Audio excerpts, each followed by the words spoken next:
Эти мои слова будут обращены к гражданам Беларуси. Сегодня всех вас зовут на избирательные участки, чтобы проголосовать на референдуме. Это могло бы выглядеть как обычный политический процесс, но сейчас уже точно не может быть ничего обычного. Сейчас принимаются решения совершенно другого уровня. Минувшая ночь в Украине была жестокой. Снова обстрелы, снова бомбардировка жилых кварталов, гражданской инфраструктуры. Нет ни одного на сегодня объекта в стране, который оккупанты не считали бы для себя допустимой целью. Они воюют против всех. Они воюют против всего живого, против детских садиков, против жилых домов и даже против машин скорой помощи. Они применяют реактивную артиллерию, ракеты против целых городских районов, в которых нет и никогда не было никакой военной инфраструктуры.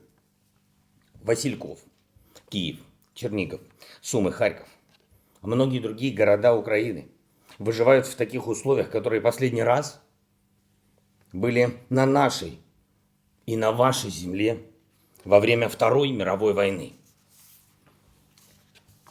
Но в войне, которая идет сейчас, вы с нами не на одной стороне, увы. С вашей территории войска Российской Федерации по Украине запускают ракеты. С вашей территории убивают наших детей, разрушают наши дома, пытаются взорвать все, что было построено за десятилетия. И, кстати, не только нами, но и нашими отцами, нашими дедами. И все это тоже де-факто референдум для вас, белорусы. Вы решаете, кто вы. Вы решаете, кем быть. Как вы будете смотреть в глаза своим детям. Как вы будете смотреть в глаза друг другу. Своим соседям. А мы ваши соседи. Мы ваши соседи. Мы украинцы. Будьте Белоруссию, а не Россией. Этот выбор вы делаете именно сейчас, именно сегодня. Сейчас много новостей о возможных переговорах Украины и России, которые могут закончить эту войну и вернуть мир всем нам. И в них часто упоминают вашу столицу, Минск, как площадку для этих переговоров. Площадку, которую выбирали не мы.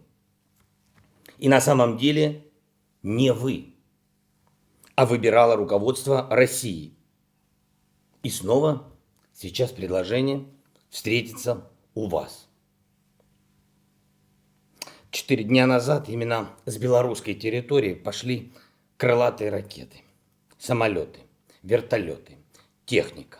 Били по нашим домам, били по нашим жизням. Пошла тяжелая техника. И это страшное дежавю. Вы знаете, Киев атаковали в 4 утра. В 4 утра. У кого-то такое чувство юмора, как в 1941 году. А вы спали, братья белорусы. А мы проснулись. Но вы и сейчас спите. А мы с этого момента уже не ложимся. Потому что мы боремся. Боремся за свою страну. Боремся за свою свободу. Потому что имеем полное на это право.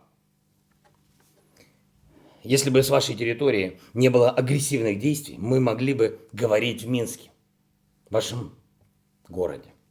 Когда вы были нейтральными, мы говорили в Минске. Мы много раз встречались. Так просто правильно. Так правдиво. Именно так, по-соседски, разговаривать нам. Сейчас же вы еще не сделали свой главный выбор. И он впереди, и он должен зависеть только от вас. Не от России, не от Украины, не от Америки, а от народа Беларуси. Именно поэтому сейчас мы говорим не Минск. площадкой могут быть другие города для встречи. Конечно же, мы хотим мира, мы хотим встречаться, мы хотим окончания войны. Варшава, Братислава, Будапешт, Стамбул, Баку. Это все мы предложили российской стороне. Да и любой другой город нам подходит. В стране, с территории которой не летят ракеты. Только так переговоры могут быть честными и могут действительно закончить войну. Искренне желаю Беларуси вновь стать той самой доброй, безопасной Беларусью, которую все видели еще не так давно. Сделайте правильный выбор. Я уверен, это главный выбор вашего великого народа.